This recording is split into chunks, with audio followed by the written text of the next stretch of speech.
Hola, buenas, yo soy Vicente Catalán y les voy a presentar nuestra presentación de modelo dinámico de estanque intercambiador de calor del grupo 5.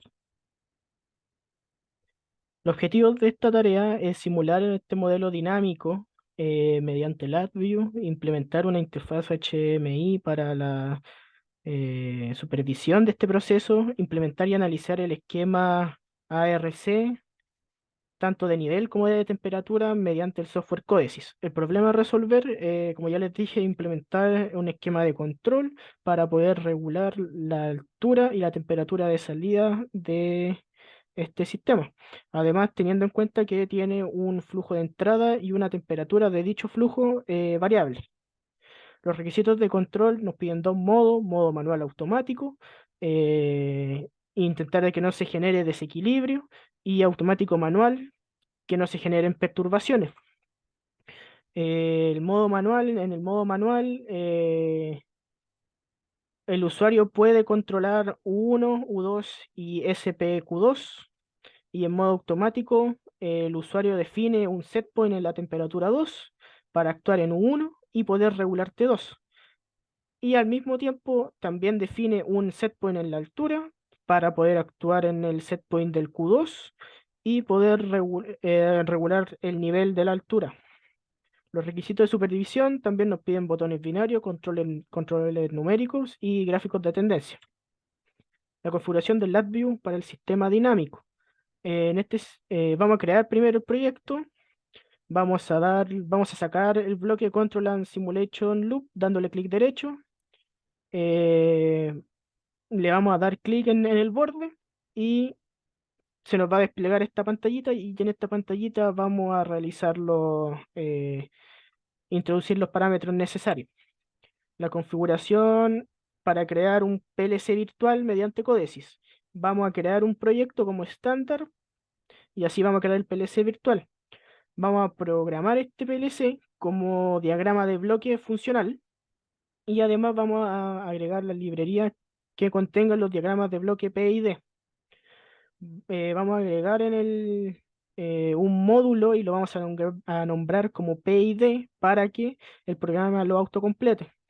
Y finalmente, vamos a crear una lista de variables globales que permitan nombrar nuestras variables de interés y así poder hacer la conexión con el servidor OPC. Vamos a dar soporte OPC UA y vamos a seleccionar la lista anteriormente. La sincronización del servidor OPC con el LabVIEW se hace de la siguiente manera: vamos a encender el servidor del PLC, luego vamos a establecer la conexión del PLC mediante una puerta de enlace. Vamos a compilar el programa, vamos a cargar el programa y después vamos a pasar a modo run desde el depurador. En LabVIEW vamos a realizar las conexiones del PLC. Entonces hacemos clic derecho en este path que se nos indica aquí. También, una vez estando ya en Data Binding, vamos a seleccionar Data Socket y le asignamos el tipo de acceso a la variable. En la sección Browse, que también está ahí, se buscan las variables globales de la lista eh, en este path. Y finalmente tenemos la conexión lista. La implementación y las pruebas de nuestro sistema. Estas son las ecuaciones de nuestro sistema implementadas en diagramas de bloque en LabVIEW. Estas son las respuestas que nos dieron. A la izquierda es nuestra respuesta, a la derecha es la que nos dio el profesor. A la izquierda se puede ver que tienen la misma forma de onda, y eso nos indica que nuestro modelo está bien hecho.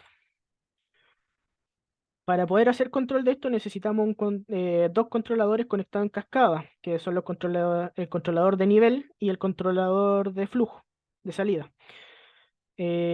Ambos se hicieron con la sintonización de controladores PI propuesta por Siegels-Nichols, y cada uno tiene tanto término proporcional, que es en el de nivel -2.5, el término integrativo de 2 y el derivativo de 0, y en el de flujo proporcional 2.5, integrativo 2 y el derivativo 0. Notar que también las salidas tienen sus saturaciones correspondientes. Estas son las respuestas. Se puede, a la izquierda es el nuestro, a la derecha el del profesor. se puede observar que nuestras respuestas sí siguen a la referencia o sí intentan seguir a la referencia. Si bien hay una oscilación, pero tienden a seguir a la referencia. El control de temperatura también se realizó por Siegels-Nichols. También tiene término proporcional de 15, término integrativo de 0,15, derivativo de 0,18, saturación máxima y mínima de 30 y -30 correspondientemente.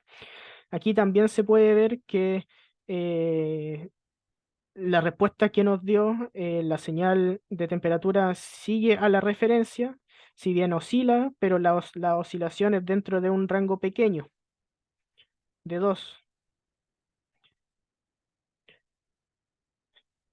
Traspaso suave, existen dos conceptos: la transferencia en bucles, que se produce cuando pasamos de modo auto a manual, y esto se debe a las diferencias entre la actuación manual y la salida del controlador.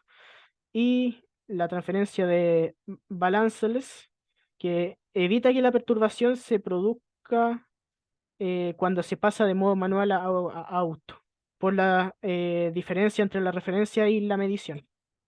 Aquí podemos ver el esquema del traspaso suave para el controlador de temperatura. Tenemos aquí los dos. Y esta es la respuesta. Se puede ver aquí que se realiza el cambio de modo automático y después la sigue a modo manual. Y sigue la referencia. Exactamente pasa lo mismo de manual a automático. Este es el traspaso suave del controlador de nivel.